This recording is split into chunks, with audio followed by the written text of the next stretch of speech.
Praise be to His holy name. கர்த்தருடைய பரிசுத்த நாமத்துக்கு ஸ்தோத்திரம் உண்டாவதாக. I will not take much time because we are waiting for the final message which is going to be precious. நாம் இந்த convention கூட்டத்தின் கடைசி தூதுக்காய் விலையேற பெற்ற தூதுக்காய் காத்திருக்க போவதால் நான் இப்பொழுது அதிக நேரம் எடுத்துக்கொள்ள போகிறதில்லை. I will tell my testimony as short as possible. எவ்வளவு சுருக்கமாய் சொல்ல முடியுமோ அவ்வளவு சுருக்கமாய் என்னுடைய சாட்சி சொல்லி முடிக்க விரும்புகிறேன். Right from my birth the devil was after me. பிறந்தது முதற்கொண்டு சாத்தான் என்னை கண் வைத்துக் கொண்டிருந்தான். Within few minutes of my birth, as I was put near my mother, a big lady with a big tilak on her head, she came near to me and she took me in her hands and she told that he is a godly son, so you may name him as Kabaliswaran. நான் பிறந்து என்னுடைய தாயின் அருகிலே கிடத்தப்பட்ட போது ஒரு big lady with a big tilak, நெற்றியிலே பெரிதாக குங்குமமிட்ட ஒரு பெண் வந்து என்னை கையில் எடுத்துக்கொண்டு இப்படியாக என்னுடைய தாயிடம் சொன்னார்களாம், இவருக்கு நீர் கபாலீஸ்வரன் என்று பெயர் வை. The moment that she left me, I started crying, I believe. அந்த இடத்தை விட்டு அவள் நகர்ந்த முதற்கொண்டு நான் அழத் துவங்கினேன். And the doctors and the nurses, they came did many things, but the cry was not stopped. என்னுடைய அழுகை நிறுத்தும்படியாய் அவர்கள் अनेक முயற்சிகளை மேற்கொண்டார்கள், ஆனாலும் என்னுடைய அழுகை நிற்கவே இல்லை. So that time we were a nominal Christian going to the nominal church. அந்நாட்களிலே என்னுடைய தாயார் பெயர் கிறிஸ்தவர்களாய் இருந்து பெயர் கிறிஸ்தவ ஐக்கியத்திலே அந்த சபைக்கு போகிறவர்களாய் இருந்தார்கள். But she was a praying woman. ஆனாலும் அவர்கள் ஜெபிக்கிற தாயாய் இருந்தார்கள். She started praying. அவர்கள் ஜெபிக்க துவங்கினார்கள். The moment that she started praying, she was able to see a black figure going out of me. அவர்கள் ஜெபிக்க துவங்கின உடனே தானே என்னிடத்திலிருந்து ஒரு கருத்த உருவம் புறப்பட்டு செல்வதை கண்டார்கள். And I became calm. அதன் பின்பு நான் அமைதலாகி விட்டேன். Praise be to His holy name. கர்த்தருடைய பரிசுத்த நாமத்துக்கு ஸ்தோத்திரம். So we have a God who answers our prayer. எனவே ஜெபங்களுக்கு பதில் தருகிற தேவன் நமக்கு இருக்கிறார். At the age of 3, எனக்கு 3 வயதான போது I was suffering from epilepsy. நான் வலிப்பு வியாதியினால் கஷ்டப்பட்டு வந்தேன். Almost for 6 months I was suffering. ஏறத்தாழ 6 மாதம் அளவும் அந்த வியாதியினால் நான் கஷ்டப்பட்டேன். Every day at least 20 times I used to get the fits. ஒவ்வொரு நாளும் 20 முறையாவது எனக்கு வலிப்பு வரும். So they applied all this mustard oil and garlic upon my body to keep my body warm.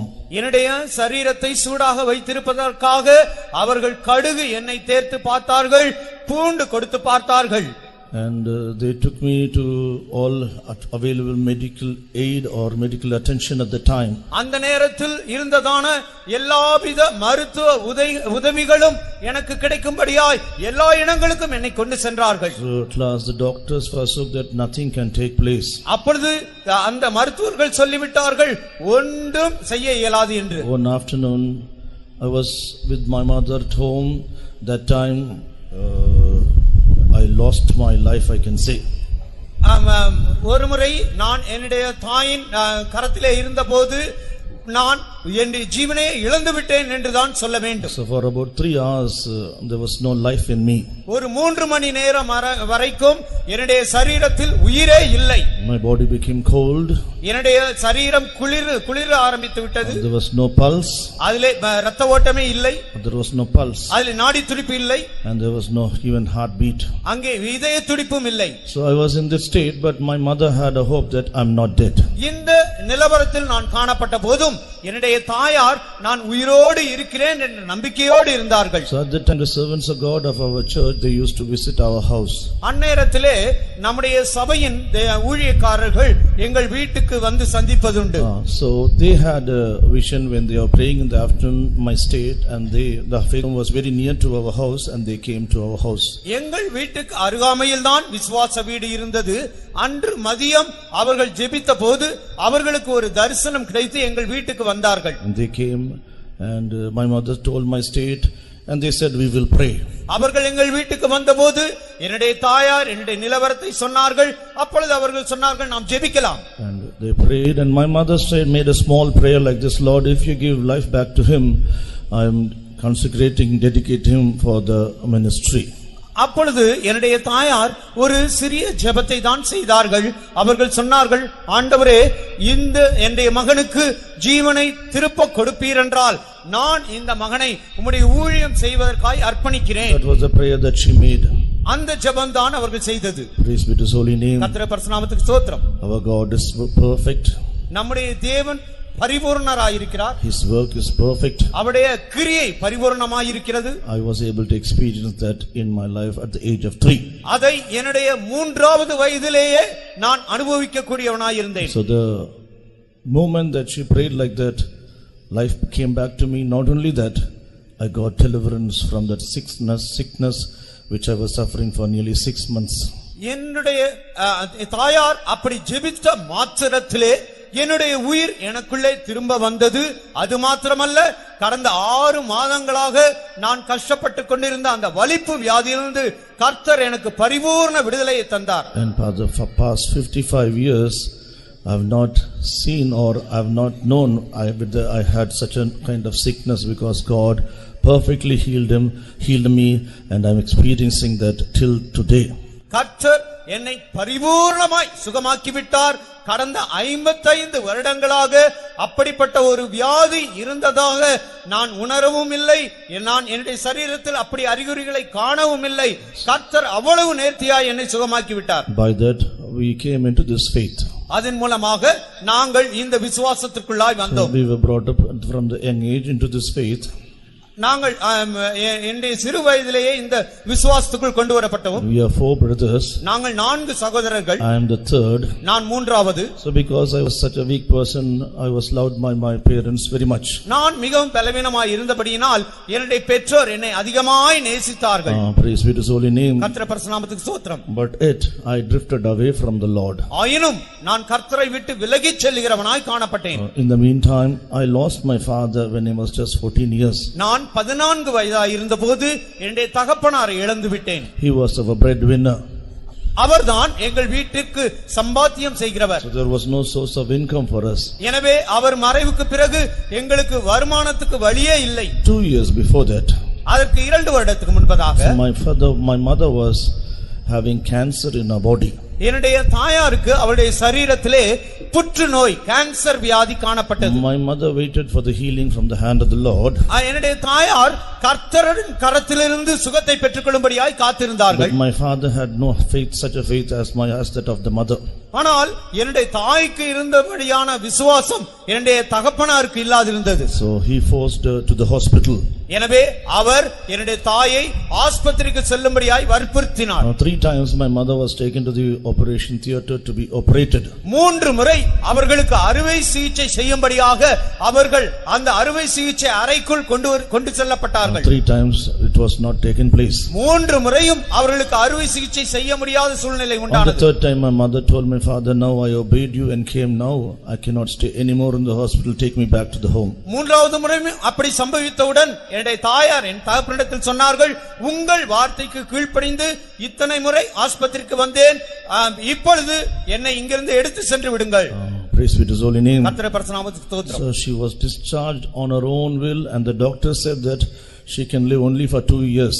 அப்பொழுது அவர்களுடைய பொறுப்பிலேயே அந்த ஆஸ்பத்திரியிலிருந்து திருப்பி அனுப்பப்பட்டார்கள். அப்பொழுது மருத்துவர்கள் சொன்னது என்னவென்றால், இன்னும் 2 வருடங்கள் தான் என் தாய் உயிரோடு இருப்பார்கள் என்று. Praise be to his holy name. கர்த்தருடைய பரிசுத்த நாமத்துக்கு ஸ்தோத்திரம். Only 2 years back my mother passed away. கடந்த 2 வருடங்களுக்கு முன்புதான் அவர்கள் கர்த்தருக்குள் மரித்தார்கள். But she was able to experience a perfect healing from cancer, and the doctors thought that my mother will live only for 2 years, but within 2 years my father passed away, but my mother passed away only past 2 years back. என்னுடைய தாயை கவனித்ததான மருத்துவர்கள் சொன்னது, இன்னும் 2 வருடங்களில் அவர்கள் மரித்து விடுவார்கள் என்று. ஆனால் அந்த 2 வருட காலத்துக்குள்ளாக என்னுடைய தகப்பனார் தான் மரித்து போனார். என் தாய் இவ்வளவு நாட்கள் உயிரோடு இருந்து சமீபத்தில் 2 வருடத்துக்கு முன்பதாக தான் மரித்தார்கள். And after that she had to do all the work at home, and she had to go for a nursery school also, but God gave her grace and God healed her also perfectly. தகப்பனார் மரித்த பிறகு என்னுடைய தாயார் ஒரு பாலர் பள்ளியிலே ஆசிரியையாக வேலை செய்தார்கள். அவர்கள் வீட்டில் எல்லா வேலையும் முடித்துவிட்டு அதன் பின்பு அந்த பள்ளிக்கு சென்று பள்ளி வேலையும் செய்ய வேண்டும். ஆனால் கர்த்தர் அவர்களுக்கு தேவையான கிருபையை அளித்தார். No one can say that she was a cancer patient. அவர்கள் ஒரு புற்றுநோய் வியாதியஸ்தர் என்று யாராலும் சொல்ல முடியாது. The healing from the hand of the Lord is perfect. ஏனென்றால் கர்த்தருடைய கரத்திலிருந்து வருகிறதான சுகம் அது பூரண சுகமாய் இருக்கிறது. Praise be to His holy name. கர்த்தருடைய பரிசுத்த நாமத்துக்கு ஸ்தோத்திரம். Even experiencing all these things, I drifted away from the Lord. இவை எல்லாவற்றையும் பார்த்து அனுபவித்த போதும் நான் கர்த்தரை விட்டு விலகி செல்ல ஆரம்பித்தேன். After my college studies, என்னுடைய கல்லூரி படிப்புக்கு பின்பு I totally went into the world. நான் முற்றிலுமாய் உலகத்துக்குள்ளாய் போய்விட்டேன். Praise be to His holy name. கர்த்தருடைய பரிசுத்த நாமத்துக்கு ஸ்தோத்திரம். Because of that, I was just a rolling stone gathering no mass. அது நிமித்தமாக பாசி படிக்கிறதான உருளும் கல்லை போல ஆகிவிட்டேன். So I was going here and there, I couldn't get a good job. இங்கும் அங்கும் அலைந்து போய் கொண்டிருந்தேன். எனக்கு ஒரு நிலையான நல்ல வேலை கிடைக்கவில்லை. The salary that I got at that time in the year 1974, it was just 125 rupees. 1974 வருடத்திலே எனக்கு கிடைத்த சம்பளம் 125 ரூபாய் தான். So I was just asking Lord whether I will be able to get a 4-figure salary. அப்பொழுது நான் கர்த்தரிடத்தில் கேட்டேன், ஆண்டவரே எனக்கு 1000 ரூபாய்க்கு மேல் அல்லது 4 இலக்கமுள்ள வருமானம் கிடைக்குமா? அதற்கு வழி உண்டா? In such a way I was helpless and I was in a depressed state. அந்த அளவுக்கு நான் மனத்தளர்ச்சியுடையவனாய் எந்த உதவியமற்ற நிலவரத்தில் காணப்பட்டேன். At the same time I was doing all the work in the faith home and in also the conventions and all. அதே நேரத்தில் விசுவாச வீட்டிலும் convention நாட்களிலே அதற்கு சம்பந்தமான வேலைகள் எல்லாவற்றையும் கூட நான் உற்சாகத்தோடு செய்து வந்தேன். But my heart was not right with God. ஆயினும் என் இருதயம் கர்த்தரிடத்தில் செம்மையாய் இருக்கவில்லை. In the year 1985, in the month of February, 1985 வருடம் பிப்ரவரி மாதம், there was a message going on in the church for 2 weeks continuously on one verse. சபையிலே 2 வாரங்களுக்கு இந்த செய்தி கொடுக்கப்பட்டது. Upon Luke chapter 5 verse 3. லூக்கா 5ஆம் அதிகாரம் 3ஆம் வசனம். So the Lord looking unto Peter and telling, thrust out little from the ground into the waters. பேதுருவிடத்திலே கர்த்தராகிய இயேசு சொல்லுகிறார், இன்னும் சற்று தள்ளி போய் ஆழத்திலே உன் வலையை போடு. He told, thrust out your boat little. Thrust out your boat. சற்று உன் படகை தள்ளி உன் ஆழத்திலே வலையை போடு. That the lead Jesus may sit and teach the people. அந்த நேரத்திலே இயேசு அந்த படவிலிருந்து ஜனங்களுக்கு உபதேசித்தார். And that message really worked in my life.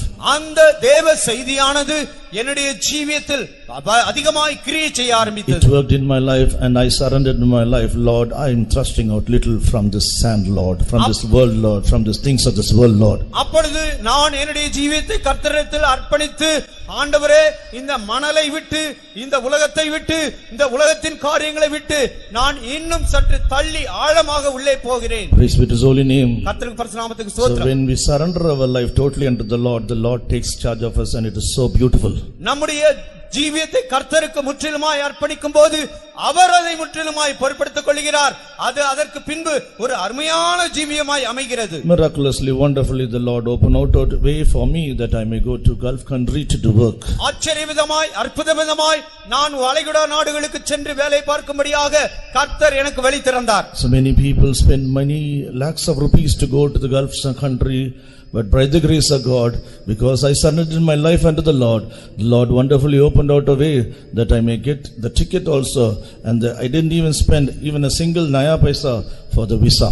கர்த்தர் அநேகர் இந்த வளைகுடா நாடுகளில் வேலைகளுக்காக லட்சக்கணக்கான ரூபாய்கள் செலவழித்து அந்த வேலையை பெறுகிறார்கள். ஆனால் கர்த்தர் என்னுடைய ஜீவியத்தை அற்புதமாய் பொறுப்படுத்தபடியினால் அந்த வேலைக்காக செல்வதற்கு விசாவுக்கோ விமான டிக்கெட்டுக்கோ ஒரு பைசாவும் செலவழிக்காமல் எல்லாவற்றையும் இலவசமாய் கர்த்தர் எனக்கு ஏற்பாடு செய்து தந்தார். கர்த்தருடைய பரிசுத்த நாமத்துக்கு ஸ்தோத்திரம். So our ways are not His ways, our thoughts are not His thoughts. எனவே நம்முடைய வழிகள் அவருடைய வழிகள் அல்ல, நம்முடைய எண்ணங்கள் அவருடைய எண்ணங்கள் அல்ல. So my thought was that I must go to a Gulf country and bring my family into a better position. நான் நினைத்தேன் நான் அந்த வளைகுடா நாடுகளில் நன்றாக வேலை செய்து நன்றாக சம்பாதித்து நம்முடைய குடும்பத்தை முன்னுக்கு கொண்டு வர வேண்டும் என்று. That was my thought. அது என்னுடைய நினைவாய் இருந்தது. But God's thought is totally different. ஆனால் கர்த்தருடைய நினைவுகளோ முற்றிலும் வேறுபட்டவை. Had I not been to the Gulf country today, I will not be a servant of God before you. நான் வளைகுடா நாடுகளுக்கு செல்லாமல் இருந்திருப்பேன் என்றால் இன்றைக்கு நான் தேவ ஊழியனாக உங்களுக்கு முன்பாய் நிற்க முடியாது. There God gave me a wonderful fellowship.